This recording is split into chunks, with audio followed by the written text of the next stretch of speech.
आज हम लोग करने वाले हैं क्वेश्चन नंबर 17, जिसमें कहा गया कि shell is fired from a cannon with velocity v at an angle theta with the horizontal direction.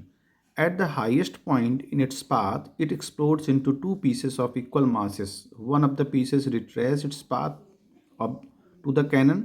The speed of the other piece immediately after the explosion, यानी कि एक्सप्लोजन के बाद उसकी स्पीड क्या होगी। चार ऑप्शंस दिए हैं, तो देखिए हम लोग क्वेश्चन में देखते हैं।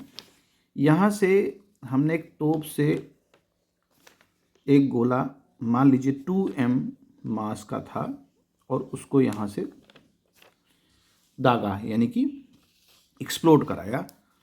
तो जैसे ही यहाँ पहुँचता हाईएस्ट पॉइंट पर, तो ये दो मासेस में टूट जाता है।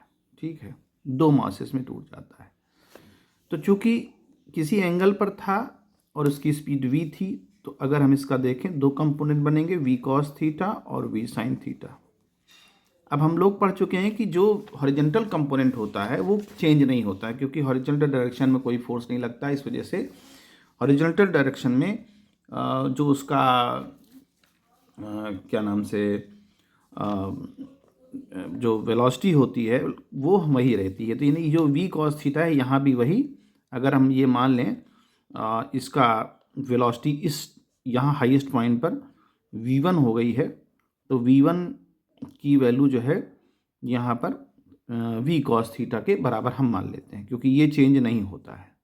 ठीक है, अच्छा, और इस वाले को चूंकि रिट्रेस्ड कर रहा है अपना पाथ, तो इसको v2 मान लेते हैं, और v2 की जो स्पीड होगी वो v cos थीटा होगी, लेकिन निगेटिव डायरेक्शन में, क्योंकि वापस से रिट्रेस कर रहा है अपने पाथ को। तो हम यहाँ देखें तो जो लीनियर मोमेंटम, कोई एक्सटर्नल फोर्स लग नहीं रहा है एक्स डायरेक्शन में, तो लीनियर मोमेंटम इनिशियल का और लीनियर मोमेंटम फाइनल का आपस में इक्वल होगा।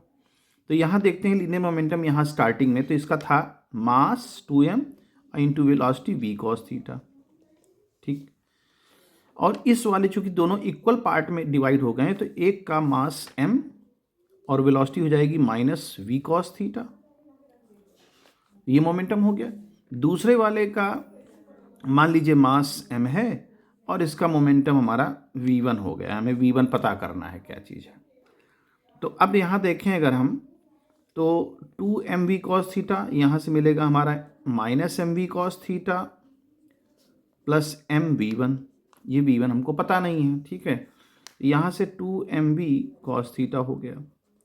अब ये इधर जाएगा तो क्या बन जाएगा, mv1 इज इक्वल टू, ये इसको इस तरफ ले जाते हैं तो 3mv cos थीटा हो जाता है। m से m काट देते हैं तो v1 की जो वैल्यू आ रही है वो आ रही है v3v cos थीटा, मोमेंटम के कंजर्वेशन के हिसाब से।